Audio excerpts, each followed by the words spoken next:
It's Tuesday, February the 1st, and welcome back to GoodFellows, a Hoover Institution broadcast examining social, economic, political, and geopolitical concerns. I'm Bill Whalen. I'm a Hoover Distinguished Policy Fellow. I'll be moderating today's show, and I get to introduce the stars of our show. That would be the three of my colleagues who we refer to as the GoodFellows. That includes the historian Niall Ferguson, the economist John Cochrane, and the geostrategist / Goodfellow most likely to dress up as Cupid on Valentine's Day, Lieutenant General H.R. McMaster. They are Hoover Institution senior fellows all. And joining us today to talk about her new book, Amy Zegart. Amy is the Hoover Institution's Morris Arnold and Nona Jean Cox Senior Fellow and Professor of Political Science by courtesy at Stanford University. She's also a Senior Fellow at Stanford's Freeman Spogli Institute for International Studies, Chair of Stanford's Artificial Intelligence and International Security Steering Committee, and a contributing writer at The Atlantic. And if I can catch my breath for a minute, if you're not already impressed, she is also an author. She has a new book out. It's called Spies, Lies, and Algorithms, The History and Future of American Intelligence. Amy, welcome to GoodFellows. Well, it's great to be among the GoodFellows. Thanks for having me. It's our pleasure. So we spend a lot of time on the show, Amy, talking about China and Taiwan. We spent a lot of time recently talking about Ukraine and Russia. As we look at those two theaters, Amy, given that you've been writing about intelligence gathering, are you impressed by our intelligence in these two matters? Or as we try to figure out what Vladimir Putin is doing and Xi Jinping is doing, are we seeing any holes in our intelligence? Well, I think HR is in a better position to answer that question than I am, but I can say I want to hear what he has to say. But from the outside looking in, I think our intelligence with respect to Russia looks like it's pretty multi-source and looks like it's pretty, we have a lot of fidelity on it. And you can see a lot of syncing up with the UK in terms of the intelligence that they're gathering and that they're also releasing to the public.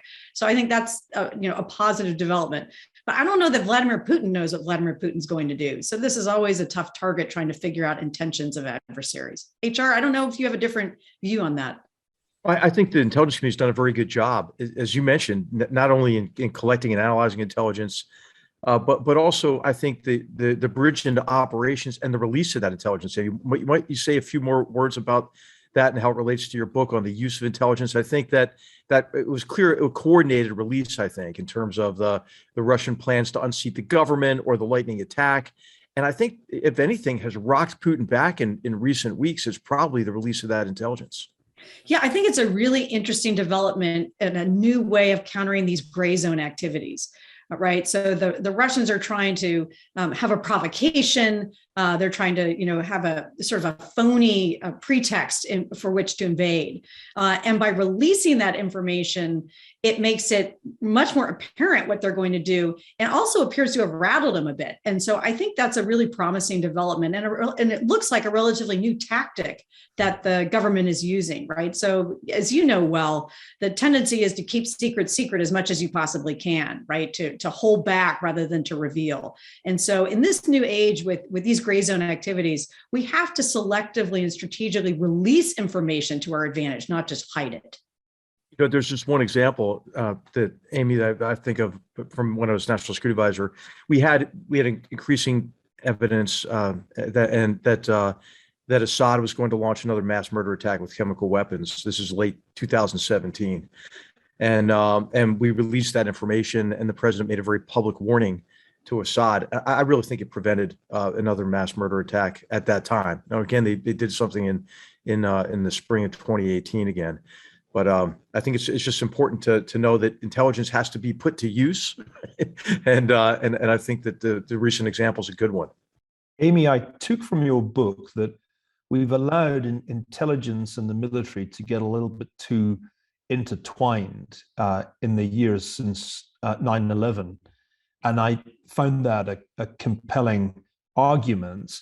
How does it look in the light of this current crisis? Because precisely as the United States is not planning any military action in response to whatever Putin does, are we back to a kind of pure intelligence operation? And how does this relate to the theory of hybrid warfare, which is a term often bandied about in the context of Russia's recent wars?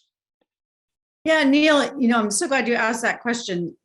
The good news and the bad news about the global war on terror is that intelligence and military operations were more tightly intertwined, right? So that was very effective in the global war on terror. But what it means is that the CIA in particular has less capability, less resources, less bandwidth to do the one mission that it's supposed to do, which is preventing strategic surprise, right? So preventing a 9/11, preventing a Chinese invasion of Taiwan, understanding what's going to happen before it happens. And as I like to say, in HR, you've lived this, right? Military officers are trained to be hunters. Intelligence officers are trained to be gatherers. Big difference. And in a world where you can't tell the difference between what the CIA is doing and what the military is doing, that's bad for the United States. And so I was struck in my interviews in this book by a few intelligence officials who said, I wish we had been able to spend as much time dealing with great power competition every week as we did looking at terrorist threats every week. Imagine where we'd be if we had focused the CIA's attention on the emerging great power competition. We might not be in this position today. So I think we're now seeing a shift toward changing resources, looking more strategically at what's going on in Europe, what's going on in the Asia Pacific, the Indo-Pacific with China. But that rebalancing hasn't been completed yet, right? So Director Burns at the CIA stood up a China Mission Center. We had to stand up a China Mission Center now, right? So there's more work to do to rebalance. Can I ask a follow-up question before John jumps in? He's absolutely burning to, but in a very rare departure from our normal order of battle, he has not yet spoken. But just hold on, John. I think we should keep it that way, Neil. Let's see if we can do it. This is what we call the intelligence community a pattern break, Neil. This is a pattern break. Yeah, I don't think John had any intelligence to make him aware that he was going to be treated this way. But I want to just talk a little bit about the history in your book, because the book is not a standard political science book. On the contrary, you actually, in the middle of the book, say, okay, let's put all this into some kind of historical perspective. And I'd love you to talk, and I'm sure the listeners would too, about some examples of when the CIA did what it was supposed to be doing, did see a strategic surprise coming. I keep thinking of 1973, not least because I'm writing the second volume of my Kissinger biography, and they were completely not ready for the Arab attack on Israel, the Yom Kippur War. So give me an example of when they did the job that they're supposed to do well. Well, this is where I always hear from folks on the inside, you only talk about our failures and you don't talk about our successes. And I say, well, you don't talk about your successes, so it's hard to know the scorecard. So if I wish I had the full picture to be able to tell you, Neil, the overall hit rate of the CIA over time. But I think about sort of two big successes. One, the strategic success, and we can arm wrestle over whether you agree with this or not, understanding the fundamental limitations and internal weaknesses of the Soviet Union. The CIA understood that. They might not have predicted the time, place, and manner at the end of the Cold War, but they did very much assess the weaknesses of the Soviet Union, the economic fragility of the Soviet economy, the sort of destiny of history that the Soviet Union couldn't sustain itself. And I think we underestimate how important those insights were in the Cold War. And then the second success that I would point to is one that is more recent, which is the 10-year hunt for Osama bin Laden. And what's remarkable about that success isn't just that we got him, but that in order to be successful, analysts had to do an unnatural act, which is they had to throw out all of their assumptions, which were very reasonable assumptions and based on how bin Laden had operated in the past. So the agency thought their assumptions were, number one, he would hole up in a rural area somewhere between Afghanistan and Pakistan. He's familiar with that territory. He likes that territory. Turns out he wasn't. He was hiding in plain sight in the middle of a city. They thought he would have a lot of security around him. He didn't. They thought he wouldn't have his family around him. He did. So bin Laden actually changed all of his tradecraft in terms of how he was hiding. And in order to find him, agency analysts and others across the community had to get very creative and very self-reflective about discarding reasonable assumptions to creatively follow the trail. I think it's an extraordinary success, that 10-year manhunt for bin Laden. Yeah, but it was hunting more than gathering, wasn't it? I mean, of the two examples you gave there, only really the first is about foresight, and even then it's not an A, is it? Because it's not as if the agency realized how close to collapse the Soviet Union was by 89 to 91. In fact, almost nobody, a couple of journalists can claim they got this right, but they may just got lucky, but almost nobody got the timing of that Soviet collapse right. And that's important because I look back now from the vantage point of 2022, and I think, did we kind of stumble into NATO enlargement? Did we end up creating problems for ourselves because we hadn't really thought through what will we do if the Soviet Union falls apart? Because basically the agency didn't attach a high probability to that happening when it happened. Yeah, I mean, I would agree with you, but I think about, did we not foresee the difficulties of NATO enlargement? That's a policy question. That's not an intelligence question. And so no, my point is, we were surprised. Ultimately, let's face it, we were all pretty surprised by the speed with which we went from the Berlin Wall coming down to the Soviet Union itself dissolving. And I just wonder if on that issue, your key point, the CIA is about predicting the big surprises, even there it was a pretty vague kind of prediction. I would agree with you, but I also think, these are like the 3-point shots of foreign policy. So forgive me for using a basketball analogy. I know you'd prefer rugby, but we'll come to sport later. Yes. But if all you're judging is the success of a team by what their 3-point shot percentage is, right? Those are the hardest shots to make. You said, well, you only made 30% of your 3-point shots. That's a lot, right? Because that's a hard shot to make. So when you're talking about preventing strategic surprise, incredibly important mission, very, very hard mission. One of the things that really struck me in researching this book is how often all of us get stuff wrong. So if you look at Brexit, which is a great example, right? There were 35 polls in the weeks before Brexit. They were almost evenly split, 17 one way, 15 another. All the polling showed within the margin of error, right? Yet if you look at the betting markets, 88% was on Remain, right? So investors got it wrong, pundits got it wrong, pollsters got it wrong. Why did they get it wrong? The data was there. It was there in plain sight. Optimism bias, right? People thought that they didn't want Brexit to happen, and so they discounted the data. So we're all sort of victim to these cognitive biases, and intelligence officials are too. And I think that goes a long way to explaining a lot of the failures that we've seen. All right, John, off you go. I just want to invite before I have 1,000 questions for you, as usual, I just wanted to invite a step back, because one thing I did get out of reading the background stuff here is that most people confuse the various roles of the different agencies. There's the CIA, the NSA, the FBI, military intelligence, the New York police. They all do different things. And there's a sense of what are we talking about, from the intentions of adversaries to the scuttlebutt of politics around the Kremlin, to the capabilities. What can the Russians actually do to the, if you want to assess the current situation, how many soldiers are where, how many tanks are where, how many gallons of fuels do they have? Are they, what do their supply lines look like if they invade? That's halfway between military and the technology. Are we, listening in on spyware, what the NSA does? Do we have spies out there in the field listening and so forth? So I think some delineation of what we're focusing on would help our listeners. And then I have 1,000 questions, which maybe I'll get one or two in. Hey, just as we transition to Amy, this is what's great about your book. Your book makes Yes. intelligence accessible to general readers. So I just don't want any of our listeners to think this is a book just for intelligence people. This is a book for readers across the country. So well, thanks, HR. So I will share with you guys, I wrote this book because I started teaching this class at UCLA years ago. And I polled my students just kind of on a lark to ask them, what did they know about intelligence and where did they get their information from? And the answer was they knew almost nothing. And what they got from the movies and TV shows. And so I want this book to be a book that my students want to read. I mean, they're going to be required to read it, but I hope they're going to want to read it. And it's for a general audience. And so, but to answer your question about what is this behemoth, what are these agencies we're talking about? There are 18 of them in the federal government alone.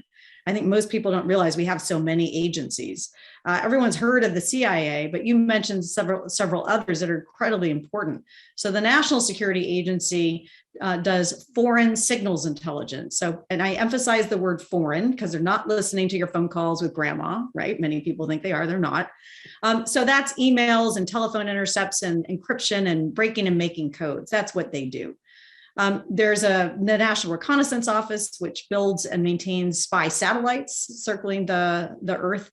And of course, every military service has its own intelligence agency. The State Department has an intelligence organization, the Energy Department, the Department of Homeland Security. So a lot of different cooks in the kitchen. And one of the key challenges, and to get back to Neil's earlier point about how history is so important, and I agree, Neil, these organizations have always had a hard time coordinating. It was true from the Revolutionary War. George Washington had a hard time keeping track of his own intelligence operatives. And he wrote a letter at one point saying, I forgot what fake name I'm supposed to use to communicate with you because it was a DIY operation. So it was true back then in the Revolutionary War. It was true before Pearl Harbor, where the signals of Japan's surprise attack were there, but the different elements of our government couldn't put them together in time. That's what gave rise to the CIA. And it's true today, coordinating these 18 different agencies is the real challenge. One thing that really strikes me reading the book is that there was a terrible nadir for the CIA in the 70s. And you talk about it, but I felt as if it was a more important turning point than perhaps you allowed. We forget now that sheer horror from the vantage point of the intelligence community of having it all dragged out into public, including the notorious family jewels, which eventually came to light many years later. Talk a bit about that crisis in the 1970s when all the covert operations were suddenly in the New York Times or the Washington Post. There must have been a terrible crisis of morale within the CIA at that time. I'd love to know more about how they came out of it. I kind of know how HR's world came out of Vietnam and how they sort of rebuilt the military almost from the ground up in the wake of that. Mm-hmm. But I know much less about how the CIA got its mojo back after the humiliations of the mid-70s. Yeah, if I could go back and rewrite part of the book, I think I would pay more attention to that period. I think you're absolutely right, Neil. It's such a crucial period. And it was a dark period for not just the CIA, but for the FBI and the NSA. So started with news reports revealing CIA assassination attempts abroad and illegal spying on Americans here at home, dissident groups, anti-war groups, civil rights groups, massive spying on Americans, illegal spying on Americans, and by more than one agency. And then, of course, all of this comes out, not just in the press, but in public congressional hearings. And these were back in the days, different than congressional hearings today. It's polarized today. It was polarized in the 70s, but not nearly to the same extent. So you get this bipartisan Senate committee led by Frank Church, and they make their hearings public. And so the nation is watching as they're holding hearing after hearing after hearing and revealing their reports, volumes of reports detailing all of these excesses, illegalities, and abuses. So imagine these secret agencies, all of their dirty laundry is now in the public.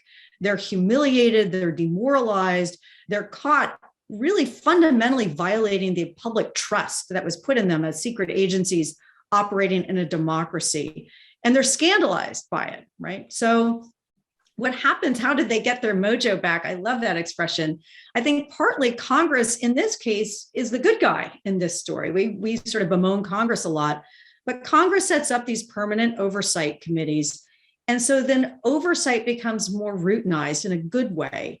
There is a role for these congressional committees to be ambassadors between the secret world of intelligence and the public world of accountability.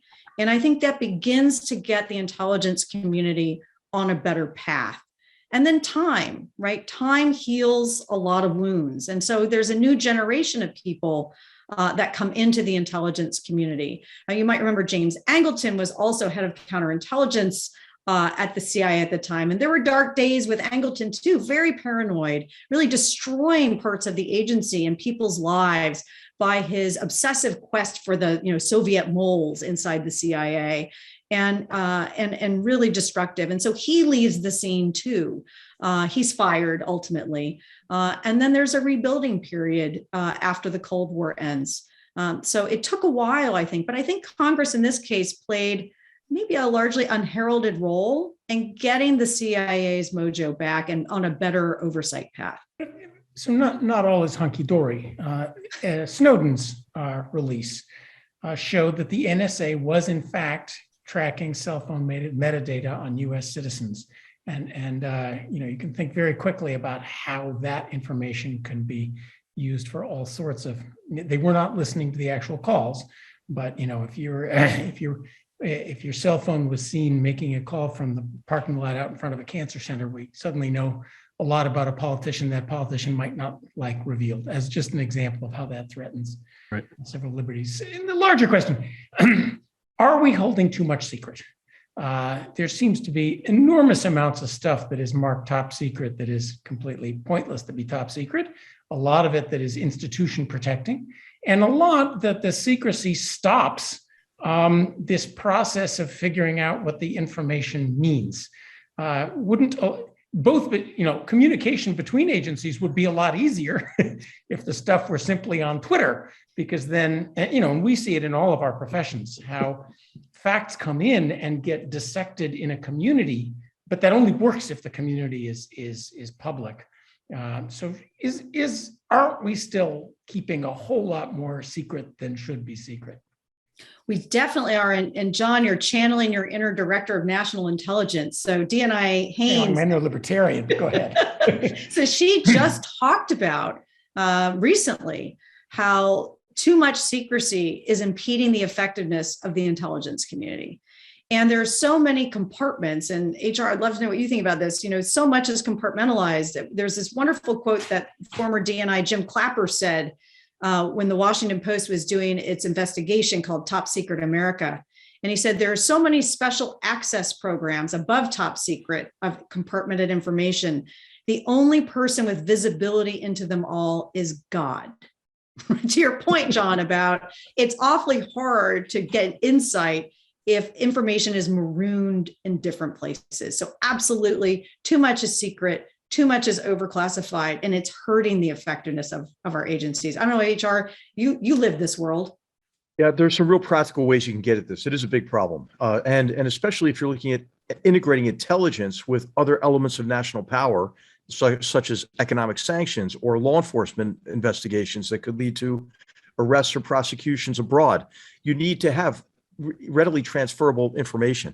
So just this very simple bureaucratic way to do this is to insist that the intelligence community write for release. That you have to write to release and protect, obviously, sources and methods and sets of information, but put on these reports what's called a tear line. So below that tear line is releasable. It takes a little bit more work for analysts, but it's really well overdue, leading a counter-corruption and organized crime task force that brought in a whole bunch of different agencies. It was so frustrating because we had great visibility oftentimes on criminalized patronage networks that were strengthening our enemies, but we couldn't act on them as easily as we could have if we had had this information available.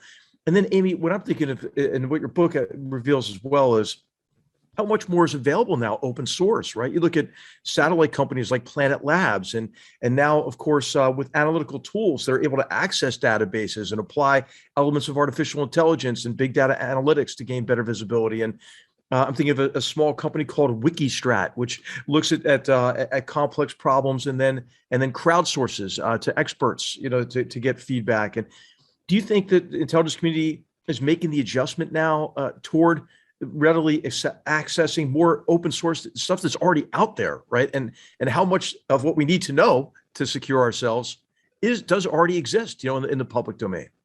So I think open source is the name of the game now. I mean, secrets still matter, but not nearly like they used to. And HR, you've hit on this, policymakers read Twitter. They get all sorts of information from all different places, and they're getting it faster than they are from the intelligence community. And so, to harness what's openly available is a real sea change for the intelligence community, right? They trade in secrets, not so much in open source information.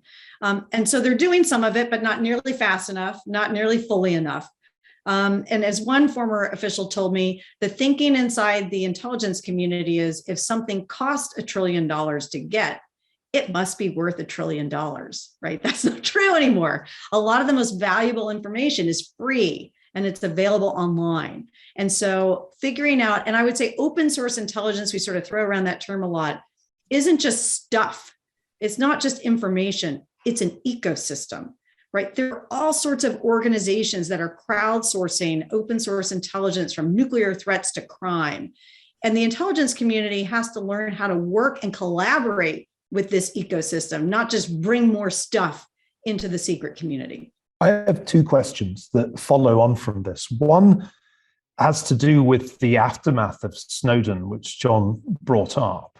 I'm curious to know just what, if anything, of something like PRISM survived, because it's pretty clear that the big tech companies know a lot more, not just about American citizens, but about just about everybody, than any government agency possibly could. And I'd love to know what the relationship today is between the intelligence agencies and the big tech companies, because I don't believe they got a complete divorce after Snowden. That's question one. And the second question is, if we are in Cold War II, which I think we are, isn't there a huge asymmetry in that we are open source? The West is kind of open source, but China is not.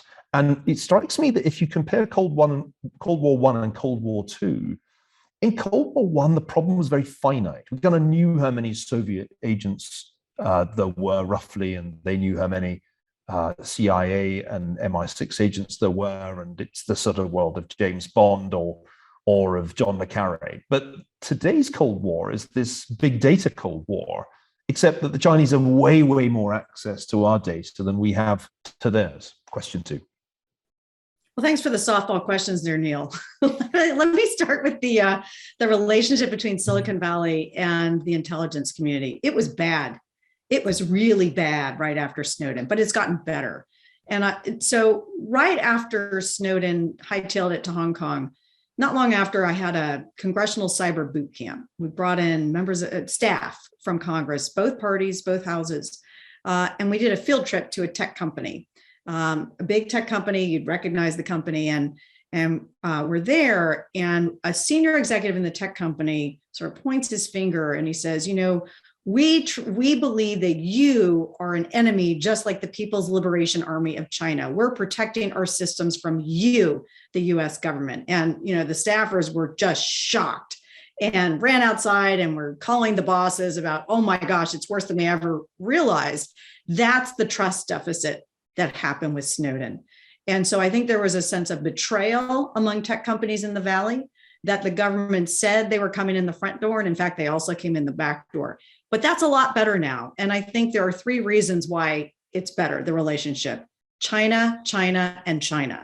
Right? So there's nothing like an external threat that is threatening both our US economic position and our political and military security to bring Silicon Valley and Washington closer together. So I think that relationship is much better than it was, but as you know, as you've written and you know, the incentives are not well aligned, right? These companies have global shareholders, global markets, global employees, and they don't think only about US national security. So they're mutual interests, but they're different interests too. So I think it's getting better. So there's some good news there. Wait, I don't want those interests well aligned. The last thing I want is the politicians in charge of the US government aligning themselves with Facebook to collect all the information on me they can possibly have. That's dystopian. But I would also like to think that when tech companies think about, am I going to do business to help an authoritarian regime create a better censored search engine, they say no. So when I think there's a lot of room between dystopia and patriotism, or to protect against the theft of intellectual property, John, or to prevent human trafficking and the worst forms of child abuse with warrant-based access. That's what distinguishes us, I think, is we have due process of law, and we have to adhere to that. It's when it gets abused, Amy, like the FBI abused it during the investigation of the 2016 election meddling. That's when people lose confidence, I think. So, hey, Amy, what I'd like to ask you about is we spent a lot of time talking about trying to anticipate black swans, but a lot of times it's just like a pink flamingo. It's like right there in front of us, and nobody wants to talk about it and just ignores it, right? And you write quite a bit about this, about optimism bias and the effect it can have. I mean, most recently for us, we all saw it we created the enemy in Afghanistan we would prefer to have, right? It was a Taliban that was not intertwined with jihadist terrorists. It was a Taliban that just kind of came out of the mountains instead of a product of multinational support and the organization of the ISI and the Haqqani network and Al-Qaeda. It was a Taliban that was more benign, and would be inclusive and share power. And so it was an extraordinary degree of self-delusion based, I think, on an optimism bias. Could you say more about that and maybe some of the examples that you cover in the book? Yeah, so Neil will appreciate this. I'm going to channel my inner historian, right? So classic example of optimism bias, China's surprise entry into the Korean War. Right. In your parlance, HR, it was a pink flamingo. Right. So there were lots of reports of massive numbers of Chinese troops, mobilizing near the border. And, what did MacArthur and his intelligence chief conclude? They're not going to invade.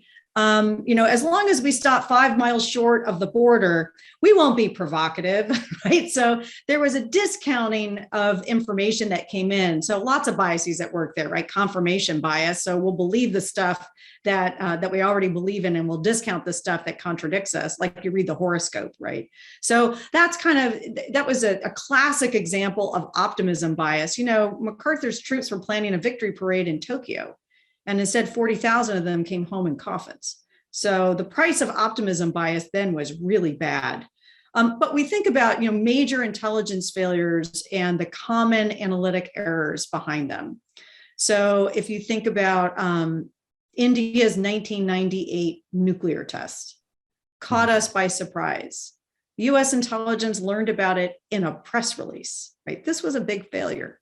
Why did we not see that one coming? And part of the answer there is mirror imaging. We thought Indian politicians would behave like American politicians, which is to say they'd make campaign promises they would never intend to keep, like saying they would test a nuclear device. Well, surely that's just campaign talk, right? And so it turns out that actually they said what they were going to do and they did it. So we see a lot of mirror imaging. That was true in the Cuban Missile Crisis. It was true in the Iraq War. And so these things come back time and again, these cognitive biases. I call them the 7 deadly sins, or the 7 deadly biases in the book. Well, Amy, this ties on the question of how much intelligence we do vis-a-vis our friends and allies. For example, are we actively gathering intelligence on the UK and France and Germany and trying to figure out what they want to do vis-a-vis Putin? And what about Israel? When Israel takes out an Iranian nuclear scientist, do we know in advance, or is that another case of us being surprised? I think it depends. The one sort of inner circle of collaboration in the intelligence world is the Five Eyes. And I know, the GoodFellows know this well. So it's the US, the UK, Canada, Australia, and New Zealand. Very close intelligence collaboration coordination. Beyond that, as I say in the book, it's a jungle out there. Allies are spying on us. We're spying on them, because we need to know what they're thinking, right? Or back to incentives, our interests are not perfectly aligned with any other country in the world. Germany's view vis-a-vis Russia is affected by, the gas supply and the pipeline. So our European allies are our allies, but we also need to understand where it is they're coming from. Oh, and by the way, they spy on us too. So when they protest too much that, we're listening to Angela Merkel's telephone calls, it's true that they're trying to gather intelligence on us too. Israel's has a very active intelligence presence in the United States. They're trying to find out what we're up to too. So let's not kid ourselves.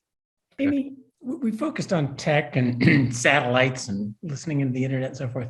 There is a charge out there, though, that U.S. intelligence has fallen short on the old-fashioned stuff, that there just aren't enough people who speak languages and aren't enough people in country reporting things to us. Is this true or not? What's your view on that? I don't know what the current recruiting numbers look like in terms of key languages, but there are 2 enduring barriers, I think, in the intelligence community. One is you can't hire and fire people like you can in a company, right? So suddenly we have Russian speakers and we need Pashto speakers, right? You can't just turn one into the other overnight. You can't hire and fire to deploy the right talent against your top problems in a nimble way like a private company can. So that's enduring, right? And the second enduring problem is the technical one. So I would argue that what we really need is people who speak binary, right? We need technologists. We need a lot of them. We need good ones inside the intelligence community. And I think we're really behind the curve on that war for talent, because there's such a shortage of engineers in general in the United States, and they have so many options, and it's really hard to get them in the door. And so this is something I know folks in the intelligence community are really worried about. Well, maybe we talk a bit about counterespionage and the Chinese problem, which was my second question that we left by the wayside, but it seems hugely important, and it's very live for those of us in academia, where it seems as if a considerable amount of Chinese activities be going on for quite a long time. How far do you think we have got on top of this problem? Again, unlike in Cold War I, there are lots and lots of citizens of the People's Republic of China in our universities and in the tech companies.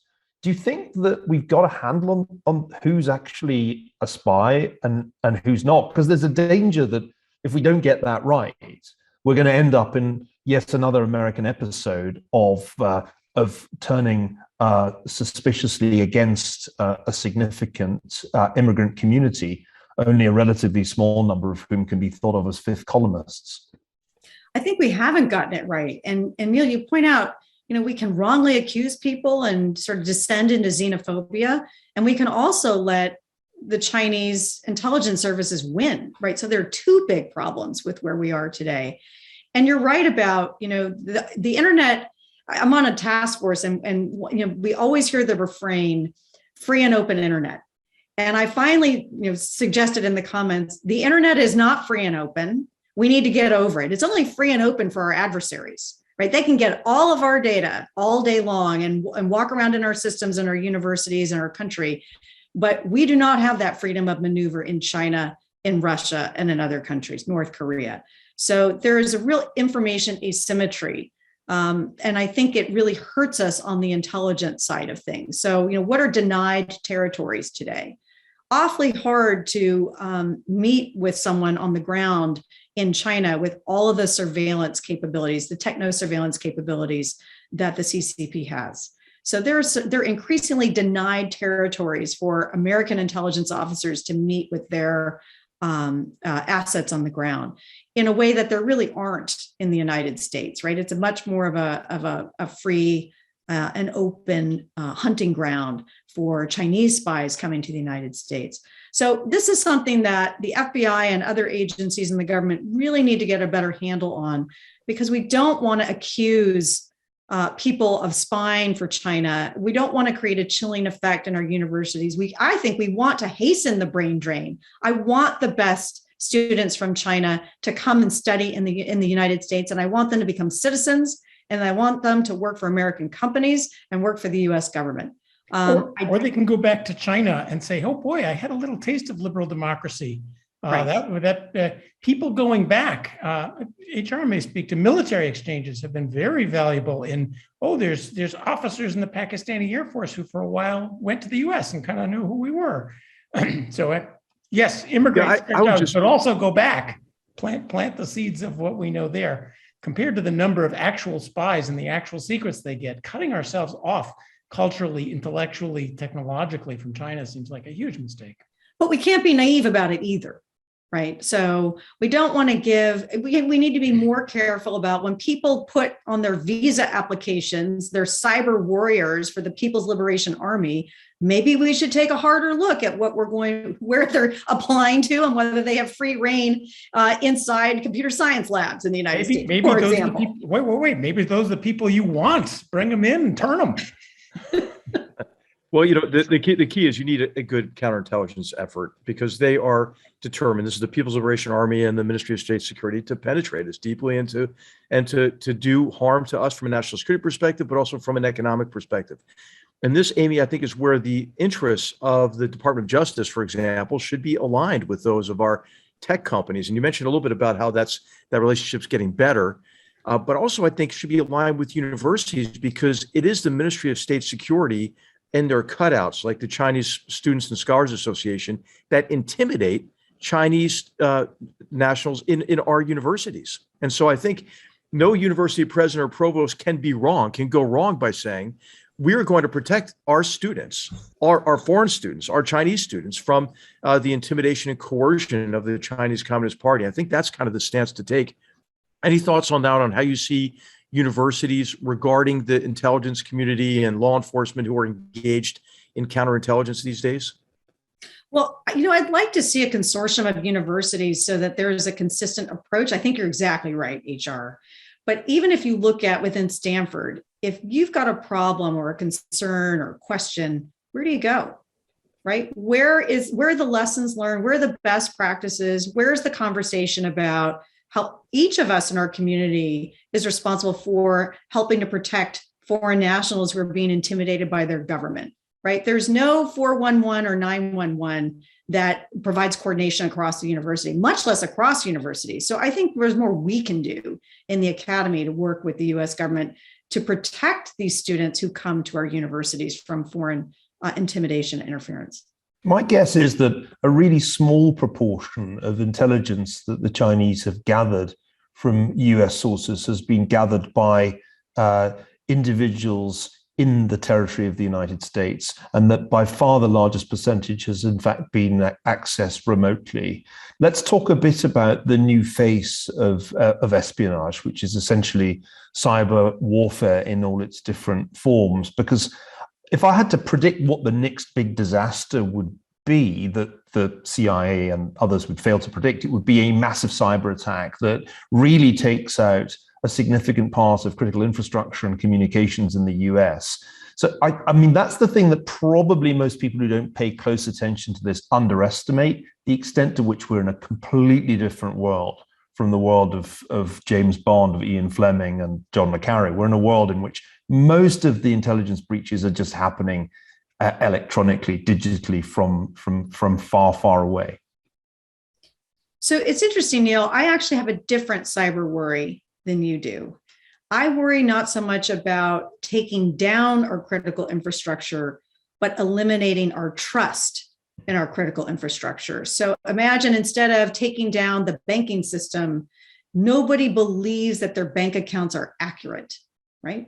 Or no one can trust that their stock trades are being made correctly at the end of the day. I must say, I feel that almost every day that my portfolio declines. So I'm already there. That can't be right. Just ignore it. Just keep it in and ignore it. But I think what's fundamentally different about cyber, there are many things that are different about cyber than the physical domain, but that psychological element is different. It's about trust. It's about trust in your machines. It's about trust in your institutions. It's about trust in your society. And so one of the things I think that the intelligence community absolutely didn't see coming was in the 2016 Russian election interference effort, and in particular, the use of Facebook, the use of social media to erode trust and sow divisions in our society. And so it's not just about power, and it's not just about military might, it's not just about stealing our secrets and shutting down things. It's about hacking our minds and changing how we think about ourselves and the trust in our institutions. And that, to me, that's what I'm worried about in cyberspace. Yeah, I worry less about that because they've already done it. That's another of HR's pink flamingos. But I mean, the full shutdown of communications or some other part of infrastructure, which we got a foretaste off with the Colonial Pipeline attack, that they haven't really done, not on scale. And my sense is, I was talking to somebody in the insurance business about this, somebody very senior in that world, and he said, "You've no idea the extent of the cyber attacks, malicious attacks, is much greater than the public realizes, because companies don't want to admit when they have been hacked or when their systems have been disrupted." And there was an interesting piece in Foreign Affairs just the other day making the point that in truth, we don't have a great counter cyber strategy in place, and companies are kind of on their own if they come under attack. So we should talk a bit about that, because it doesn't seem to me to have happened to the United States. It's happened to Ukraine. It's happened to a bunch of other countries. We've done it to countries. But when it happens to us, I have a bad feeling that we're going to be really about as well prepared for the cyber attack as we were for a pandemic. I think you're right. I mean, you think about, and the Biden administration has tried to bolster the cyber capabilities, but CISA, which is the organization in the Department of Homeland Security that's really at the front lines of dealing with these threats, has 1/10 the number of people that the National Park Service employs, just to give you some perspective. So our parks are better protected than our cyber systems and critical infrastructure in terms of what the government is doing. We are woefully underorganized for cyber defense. And so I think there's a lot of talk about cyber deterrence. And I think for the most part, that's a fool's errand. That what we need to think about is old-fashioned defense, resilience, intelligence. How can we get things up and running again, often with non-technical solutions, so that when the systems go down, we can still function? That's where we need to be focusing our energy. And I'm really concerned, it sounds like you are too, that we're kind of missing the ball, right? This is if we could have made organizational changes on September 10th that we made after September 11th, we would have been in a much better position to have prevented those attacks. I think we're in the same place with respect to cyber.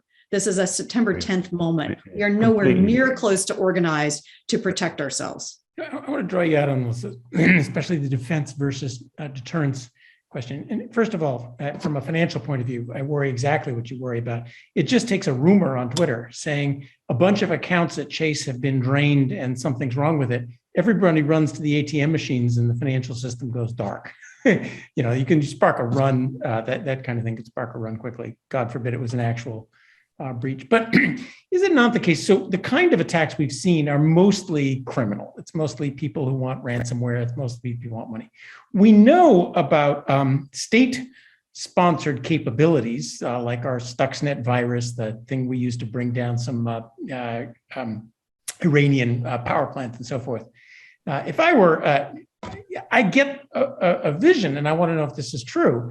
This is sort of like the Cold War nuclear stuff. Are we not holding in reserve enormous offensive capabilities? And are they not holding in reserve enormous defensive capabilities? I mean, if I were in charge of this, I would have spent the last 10 years planting little viruses here and there through Russian computers that are just there waiting for me to call them. And if I were the Russians, the state part of the Russians, not the part that wants to ransom ransom you and get some money, I would be quietly planting viruses here, there in American computers. So, and then when the invasion of Ukraine happens, you flip the switch. So what does the cyber war, the all-out cyber war, us, Russia or China, when the nuclear weapons fly and because it's secret, they don't really know what we have on them. We don't really know what they have on us. And should we all run down to the bank today and get $10,000 in cash out and some canned beans and some ammo?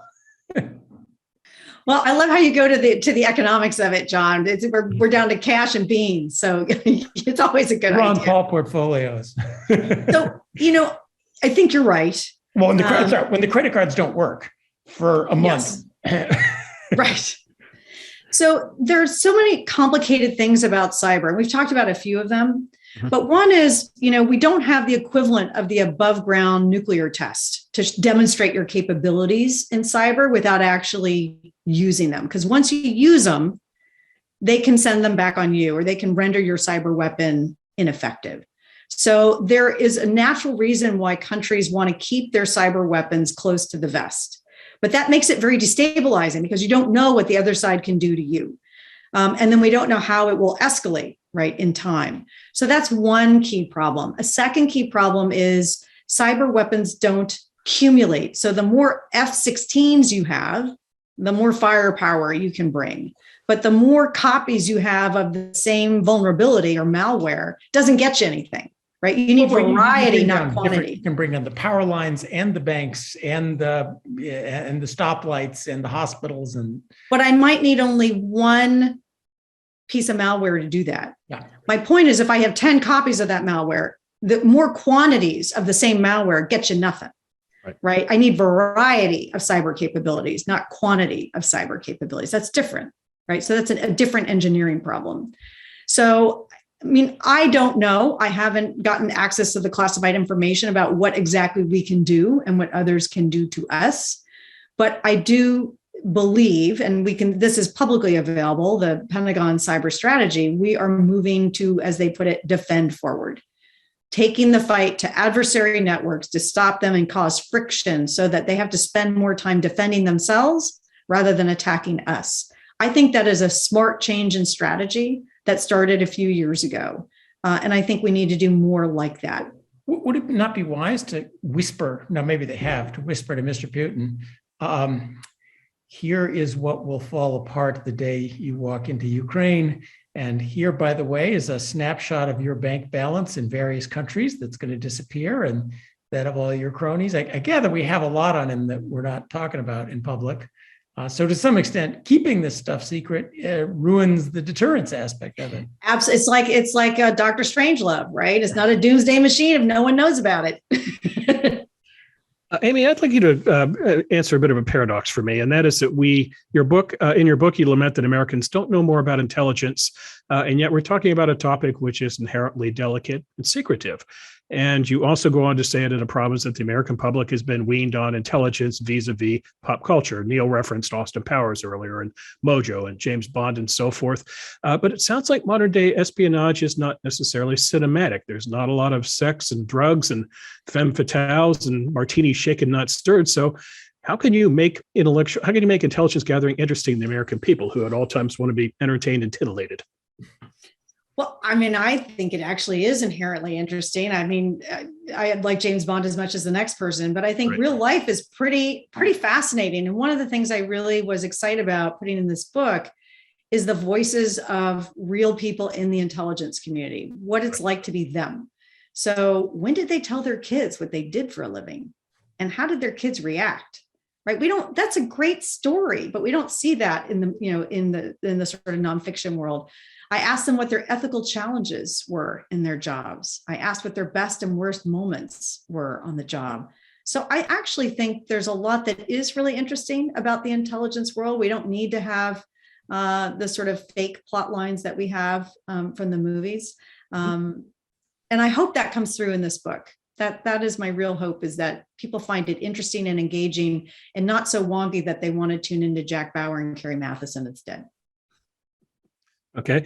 Well, we are running out of time here, so I can't help but close the show without asking a question I know is going to absolutely bother Niall Ferguson in this regard. And there's lots of intelligence here, right? A lot of intelligence here, yes. I'm sure has been at the computer downloading all sorts of secret files on this question. Exactly. So we're not doing GoodFellows next week. So the next time we reconvene will be after the Super Bowl. Here's where Neil will start to frown. Question, Amy, in the book, you talk about intelligence gathering being more difficult than, say, reading the market or gambling on sports. So since it is easy to read the Super Bowl, why don't you give us a winner? Then I want John to talk about what he is doing on Super Bowl Sunday. Is he going to be watching the game or gliding? Then I want a good minute on Neil and what is awful about football. And then we'll close on a positive note with HR defending the great American spectacle. So Amy, the Super Bowl on Sunday, what's going to happen?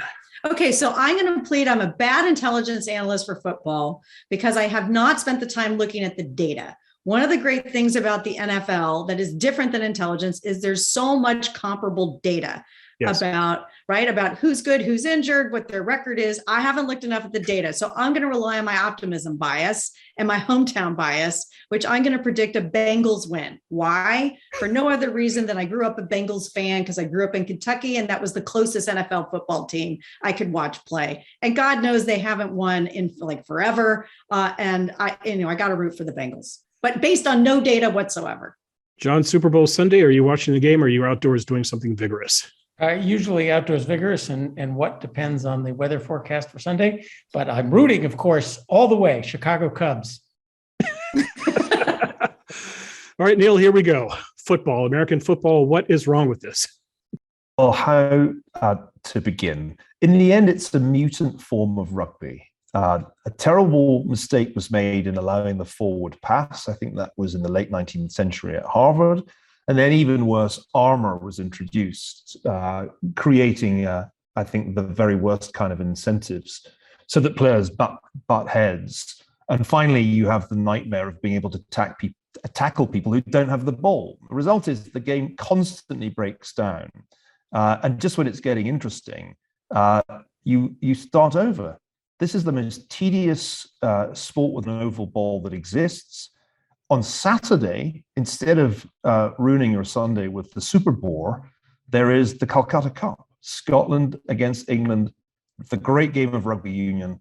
The ball flows. You can only tackle the man with the ball. It's an altogether superior game. And the best thing of all is that HR agrees with me about this, right, HR? No, so HR, here's what I think Neil is missing, HR. It's not just football. This is America in a nutshell. This is about checking off various forms of sinful behavior over the course of about 5 hours. Sloth, gluttony, gambling, eating and drinking to excess. John, it's about marketplace dynamics, the ridiculous ad fees on TV and ticket prices. But by golly, it's America. HR. No, baseball is America. Baseball's America. I get baseball. I'm with you, John, on that. But if football is America, then we're doomed. That's all. No, they're both America because there's rules and norms, and both sides respect them. All right, HR, close the show by defending this game, defend this institution. It's also a great social occasion, right? You can get people come to your house for parties. You get to see people watch the game a little bit, but most often, I'm not unless the Eagles are in it. I'm not really watching it that closely. But I'm a convert to rugby union myself. I played football since I was in third grade. I started playing football with pads and full contact. And then I got to West Point and discovered that I could not see over the offensive line as a recruited quarterback. So I walked over to the rugby pitch, and that was my conversion. I mean, 2 40-minute halves, a 5-minute halftime, continuous action, a real balance between strength and conditioning and speed. And I think if more Americans understood rugby, I think the NFL's ratings would go way, way down. This is what is known in the intelligence community as a defection. And I'm proud to have brought it about, or at least helped. And hey, I should just point out, I played wings. I was deceptively slow, Neil, as a wing. They tackled and missed you because they were in front of you. Okay, the general's a politician. He didn't make a pick. Hey, I'm going for Cincinnati because they're the underdog. I've been rooting for the underdog the whole way. I was rooting for the Bills, and it's just heartbreaking for my friends in Buffalo. It's just so darn sad, but I'll root for Cincinnati. It's hard, I'm also a convert to the West Coast, but the West Coast teams have not grown on me yet. I just can't, as a Philadelphian, it's just really hard to root for a California team. I can't watch the Super Bowl if it doesn't have Tom Brady in it. And that I spent enough time in Boston when he was the key to the Patriots' success to feel that having a Super Bowl without Tom Brady is kind of Hamlet without the prince. Let me end this on this note. It's a California Super Bowl. So one thing about California you're going to see on display is people not wearing their masks indoors. The NFL plans to hand out 70,000 KN95 masks to the people. If you watched the game last Sunday, nobody was wearing a mask, including our intrepid governor. So let's see if Los Angeles cleans up his mask in 2 weeks. So that's it for this installment of GoodFellows. As I mentioned earlier in the show, we are going on a short break. We'll be back in the middle of February. And you want to catch our next show, we're going to be doing it live, all of us in person for a change, not on Zoom. And our guest will be Barry Weiss of Substack fame. You definitely don't want to miss that. Terrific guest, Barry Weiss. The title of Amy Zegart's book, Spies, Lies, and Algorithms, The History and Future of American Intelligence, available online, and I like to think where good books are sold. You can also find Amy on Twitter, as you can our 3 GoodFellows. Her Twitter handle is @AmyZegart, Zegart spelled Zegart, @AmyZegart. On behalf of my Hoover colleagues, Niall Ferguson, HR McMaster, and John Cochrane, our guest today, Amy Zegart, we hope you enjoyed the conversation. We'll see you soon. Thanks for watching. If you enjoyed this show and are interested in watching more content featuring HR McMaster, watch Battlegrounds, also available at hoover.org.